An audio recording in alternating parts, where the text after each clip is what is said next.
Okay, now sum number 9. Shri Mohit Gandhi has computed his income under various head for previous year 2021. He submit the following details. હવે જો તમને સેલેરીની income આપેલી છે before claiming standard deduction, મતલબ standard deduction જે minus કરેલું નથી, બરાબર, તો માઇનસ કરવાનું થશે. અત્યારે સેલેરી માટેનું સ્ટાન્ડર્ડ ડિડક્શન છે એ 50,000 છે, બરાબર, એટલે 6 લાખમાંથી આપણે માઇનસ કરવું પડશે. પછી income under the head house property, એમાં લોસ છે. Taxable income under the head profit and gain of business. આ જો અલગ અલગ હેડની બધી ઇન્કમ તમને અહીંયા આપેલી છે, બરાબર, એટલે આના ઉપરથી ગ્રોસ ટોટલ ઇન્કમ મળશે.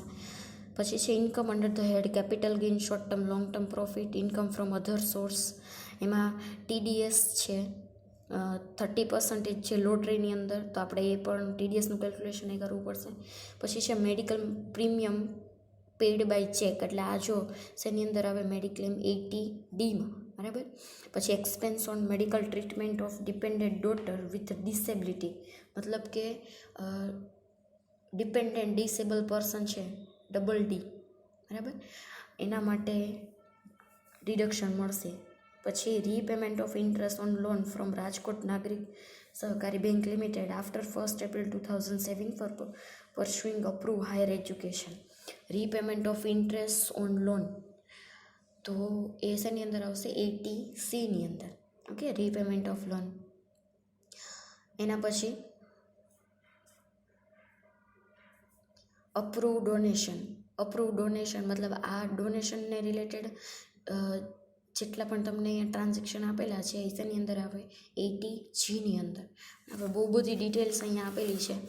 એના પછી એવું કીધું છે, compute is total taxable income for assessment year 21-2 and also compute is tax liability if he has deposit 90,000 in PPF account, public provident fund, તો આ શેની અંદર આવશે, 80Cમાં, બરાબર. And 30,000 in 5 year fix deposit with SBI. આ પણ SBIની અંદર જો 5 year માટેની છે એટલે એ પણ શેની અંદર આવશે, 80Cમાં. હવે એવું કીધું છે અહીંયા કે ટેક્સેબલ ઇન્કમ ફાઇન્ડ કરવાની છે, પ્લસ ટેક્સ લાયબિલિટી પણ ફાઇન્ડ કરવાની છે. હવે એક વસ્તુ સમજો, આખું ટેક્સ છે તમે ભણી લીધું, ટેક્સના 5 ઇન્કમના 5 હેડ છે, ઇન્કમના 5 હેડના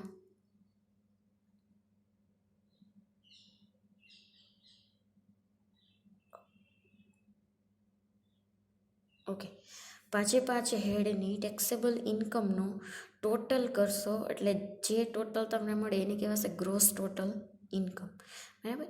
ગ્રોસ ટોટલ ઇન્કમ ક્યારે મળે, જ્યારે 5 હેડની જેટલી પણ ટેક્સેબલ ઇન્કમ છે એનો ટોટલ કરો ત્યારે ગ્રોસ ટોટલ ઇન્કમ છે એ મળશે, બરાબર. પછી એમાંથી અલગ અલગ પ્રકારના આ જે 80વાળા ડિડક્શન છે એ લેસ કરવા મળશે. ઓકે, તો સૌથી પહેલાં અહીંયા જુઓ તમને લોકોને 5 હેડની ઇન્કમ આપેલી છે, બરાબર. કોઈ અધૂરી છે, કોઈ પૂરેપૂરી એમને આપી દીધી છે, તો પહેલાં આપણે ગ્રોસ ટોટલ ઇન્કમ ફાઇન્ડ કરી લેશું.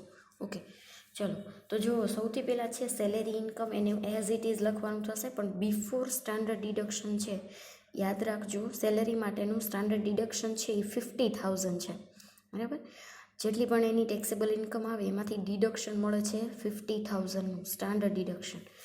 તો અહીંયા લખીએ સૌથી પહેલાં calculation of gross total income.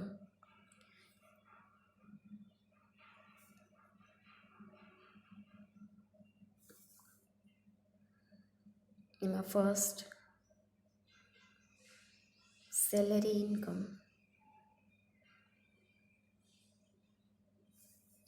તમને કેટલી આપેલી છે, 6 લાખ, પણ સ્ટાન્ડર્ડ ડિડક્શન માઇનસ કરવાનું બાકી છે, તો માઇનસ સ્ટાન્ડર્ડ ડિડક્શન 50,000, એટલે સેલેરીની ઇન્કમ આવશે 5,50,000. ઓકે, એના પછી સેકન્ડ શેની આપેલી છે, હાઉસ પ્રોપર્ટીની, બરાબર. ઇન્કમ ફ્રોમ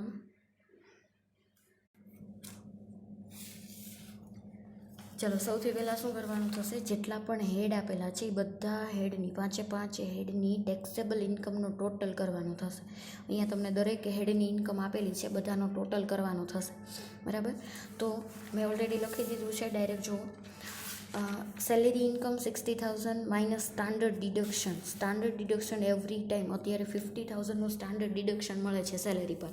બરાબર, તો 6 lakhs માઇનસ 50,000 એટલે તમને મળશે અહીંયા ટેક્સેબલ સેલેરીની ઇન્કમ 5,50,000. એચપીમાં લોસ આપેલો છે 95,000નો, એને એઝ ઇટ ઇઝ લખી દેશું. એવી જ રીતે પીજીબીપીમાં 1,50,000 55,000 એને પણ એઝ ઇટ ઇઝ.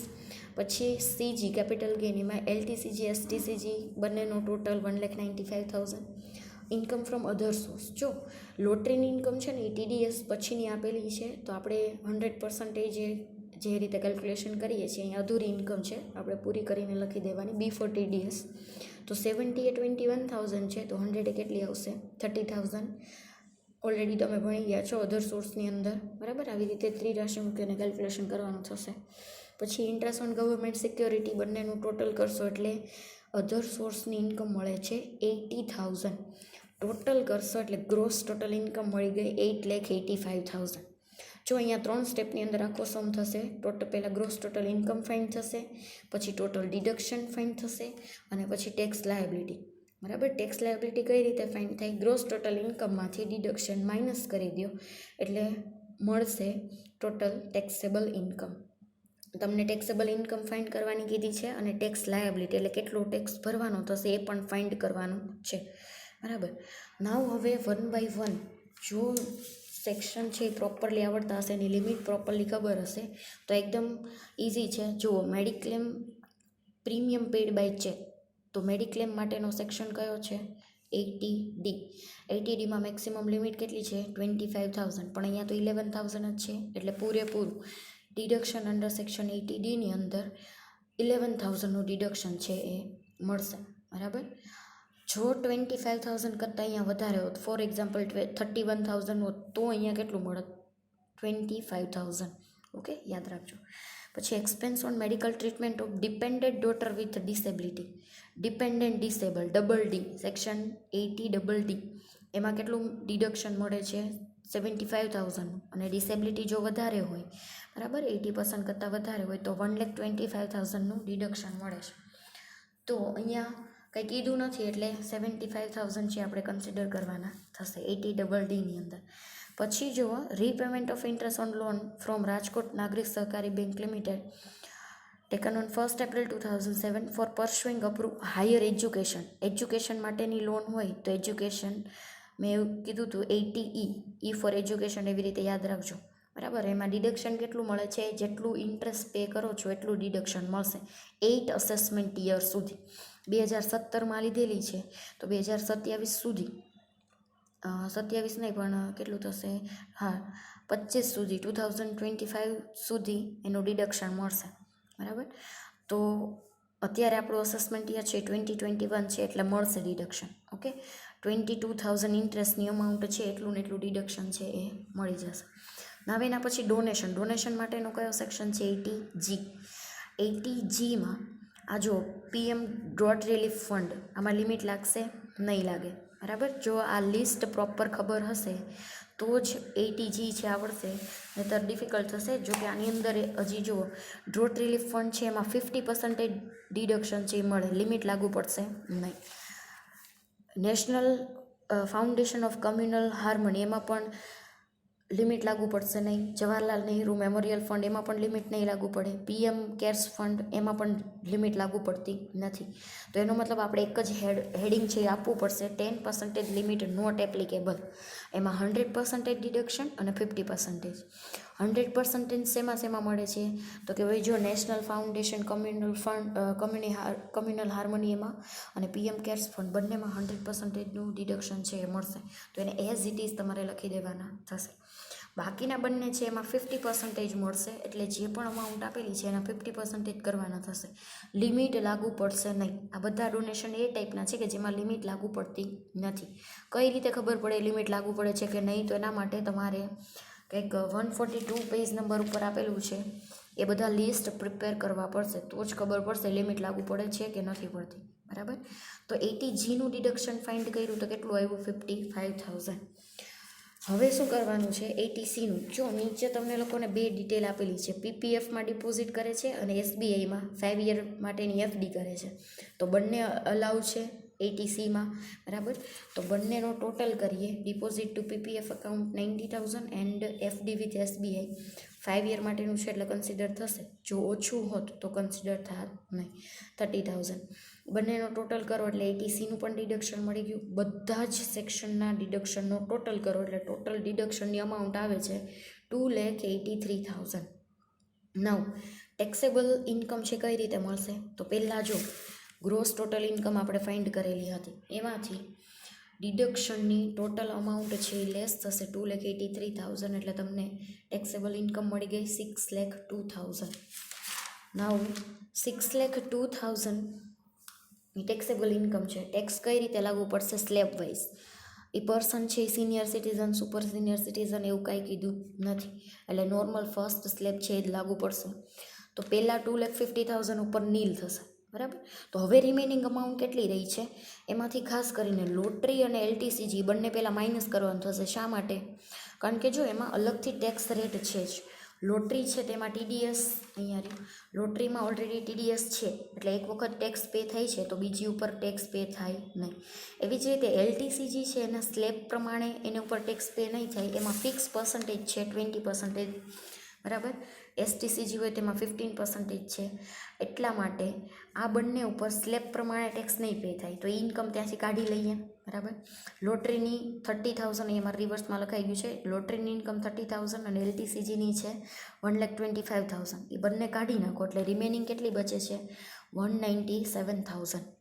પહેલાં 2,50,000 ઉપર નીલ, રિમેનિંગ બીજા કેટલા બચે છે? 1,97,000. એના ઉપર 5% એટલે 9,850, બરાબર. આટલો ટેક્સ આવે છે. લોટરી ઉપર કેટલો ટેક્સ છે? 30%. એનું અલગથી કેલ્ક્યુલેશન કરવાનું છે એટલે આપણે અહીંયાથી માઇનસ કરી દીધા. એકની એક અમાઉન્ટ ઉપર બે વખત ટેક્સ લાગશે નહીં, બરાબર. એલટીસીજી ઉપર 1,25,000ના 20% ટેક્સ લાગશે એટલે 25,000 અમાઉન્ટ આવે છે. બધાનો ટોટલ કરશો એટલે નોર્મલ ટેક્સ 43,850 મળશે. આ નોર્મલ ટેક્સ ઉપર ઈસી એન્ડ એસએચઈસી કેટલા પર્સન્ટેજ લાગુ પડે? 4. તો 43,850 ઇન્ટુ 4% એટલે 1,754. બે પ્લસ કરશો એટલે ટેક્સ લાયબિલિટી છે એ 45,604 છે એ મળી જશે. આ તમારો ફાઇનલ આન્સર રહેશે. કોઈને કંઈ પણ ડાઉટ હોય તો પૂછજો, કંઈ પણ ક્વેરી હોય તો. Okay, have a nice day everyone.